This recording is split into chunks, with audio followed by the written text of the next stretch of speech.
तो hello student, finally हमें आपका असली पेपर मिल चुका है, जो कि आप लोग देख सकते हैं कि आपका पेपर कक्षा 11वीं त्रैमासिक परीक्षा 2022-23 विषय हिंदी का रियल पेपर है। जो पेपर का कोड है 155 है। तो आप लोगों को अब इस क्वेश्चन पेपर के सारे प्रश्नों का आप लोगों को इस वीडियो में सॉल्यूशन भी बताया जाएगा। तो आपका एमपी बोर्ड के सभी सरकारी स्कूलों में आपका 14 अक्टूबर को पूरा का पूरा पेपर ऐसे ही देखने को मिलने वाला है। तो आप लोग इस क्वेश्चन पेपर के सारे प्रश्नों को अपने एग्जाम में जाने के पहले सॉल्व कर लीजिएगा। तो अब आप लोगों को किसी भी प्रकार की दिक्कत लेने की कोई भी ज़रूरत नहीं है। तो अगर आप लोग इस क्वेश्चन पेपर के सारे प्रश्नों को सॉल्व कर लेते हैं तो आपसे गारंटी लेते हैं कि आपको हिंदी में आपको 80 नंबर पाने से कोई नहीं रोक सकता। तो आप लोग इस क्वेश्चन पेपर के सारे प्रश्नों को एग्जाम में जाने के पहले ही सॉल्व कर लीजिएगा। तो फाइनली आप लोग देख सकते हैं कि आपका पेपर कक्षा 11वीं त्रैमासिक परीक्षा 2022-23 विषय हिंदी का पेपर है। तो चलिए अपने समय को ना बर्बाद करते हुए आपके इस क्वेश्चन पेपर के सारे प्रश्नों के सोल्यूशन को स्टार्ट करते हैं। तो आप लोग देख सकते हैं कि प्रश्न क्रमांक 1 से 5 तक के आपके ऑब्जेक्टिव टाइप क्वेश्चन पूछे जाएंगे। तो आप लोगों को सारे प्रश्नों को एग्जाम से पहले ही अपनी कॉपी में सॉल्व कर लेना है। प्रश्न क्रमांक 6 से 13 तक के लिए 2 अंक वाले रहेंगे।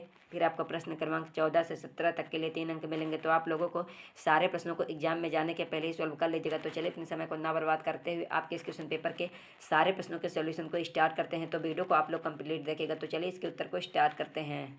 तो फाइनली आप लोग देख सकते हैं कि सबसे पहला प्रश्न है सही विकल्प, जो कि 6 नंबर का है। प्रत्येक प्रश्न के लिए आपको 1 अंक मिलेगा। तो इसमें आपका पहला क्वेश्चन है कि कबीर की भाषा को कहा जाता है। तो इसका सही उत्तर हो जाएगा आपका ऑप्शन नंबर 14 सदुत्तरी भाषा है। और क्वेश्चन नंबर 2 में है कि खंड का भापत कहा निम्न की रचना है। तो इसका सही उत्तर हो जाएगा आपका ऑप्शन नंबर दूसरा की राम नरेश त्रिपाठी।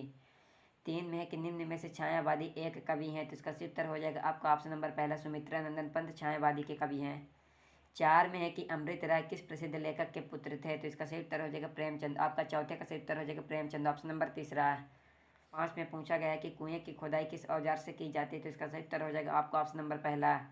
6 में पूछा गया कि जनसंचार के माध्यम में। तो इसका सही उत्तर हो जाएगा कि आपको ऑप्शन नंबर आपका चौथा उपरोक्त सभी। तो आप लोगों को सारे प्रश्नों को एग्जाम में जाने के पहले अपनी कॉपी में एक एक प्रश्न को सॉल्व करने के बाद एग्जाम में जाइएगा। फिर आपका प्रश्न नंबर 2 में खाली स्थान आता है, जो कि 7 नंबर का है। तो इसमें आपका पहला क्वेश्चन है कि चित्रपट संगीत का प्रयोग किसे कहा जाता है। तो इसका सही उत्तर हो जाएगा कि लता मंगेशकर, ऑप्शन नंबर पहला है।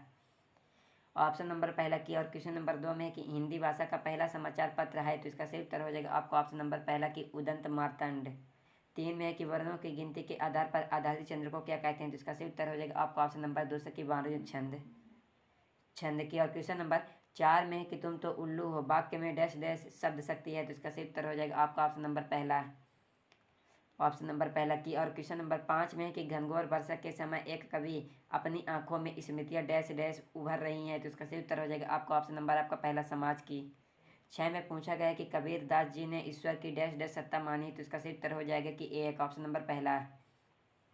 7 में पूछा गया है कि दुनिया सोती थी पर दुनिया के जीव जागती थी। तो प्रेमचंद की कहानी का डैश डैश है। तो इसका सही उत्तर हो जाएगा आपको ऑप्शन नंबर दूसरा की नमक का दरोगा। फिर आपका प्रश्न नंबर 3 में आपसे पूछा गया सत्य सत्य, जो कि 6 नंबर का है। तो आप लोगों को सारे प्रश्नों को एग्जाम में जाने के पहले ही सॉल्व कर लीजिएगा। तो इसमें आपका पहला क्वेश्चन है कि पंचवटी काव्य महाकाव्य किस श्रेणी में आता है। तो इसका सही उत्तर हो जाएगा सत्य। 2 में है कि भक्ति काल के प्रमुख कवि सूर तुलसी और मीरा कबीरदास जी हैं। तो आप लोग सारे प्रश्नों को अच्छी तरह से एग्जाम में जाने के पहले एक बार अपनी कॉपी में सॉल्व करने के बाद एग्जाम में जाइएगा, कि तभी आपको 80 में 80 अंक मिलेगा। फिर आपका प्रश्न नंबर 3 में कि पुरोहित वंशीधर अपने पुत्र को पढ़ा लिखा कर बड़ा आदमी बनाना चाहते थे।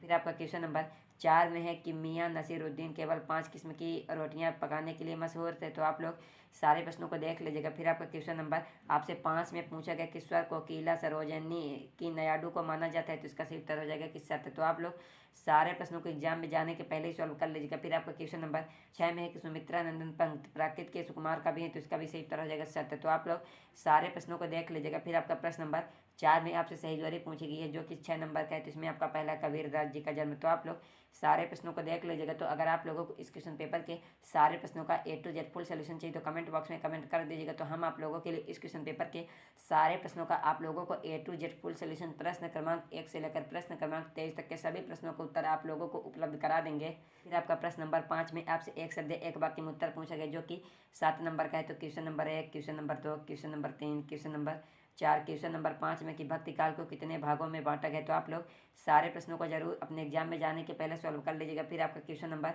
6 में है कि भक्ति काल को स्वर्ण युग क्यों कहा जाता है, जो कि 2 नंबर का प्रश्न है। फिर आपका क्वेश्चन नंबर 7 में है कि जन संचार के प्रमुख 2 माध्यमों के नाम लिखे। फिर आपका क्वेश्चन नंबर 8। तो आप लोग सारे प्रश्नों को अच्छी तरह से देखकर इस क्वेश्चन पेपर के सारे प्रश्नों को एग्जाम में जाने के पहले ही सॉल्व कर लीजिएगा। तो अगर आप लोगों को इस क्वेश्चन पेपर के सारे प्रश्नों का A to Z full solution चाहिए तो कमेंट बॉक्स में कमेंट कर दीजिएगा। तो चलिए मिलते हैं किसी अगले वीडियो में आपके इस क्वेश्चन पेपर के सारे प्रश्नों के A to Z full solution and PDF के साथ।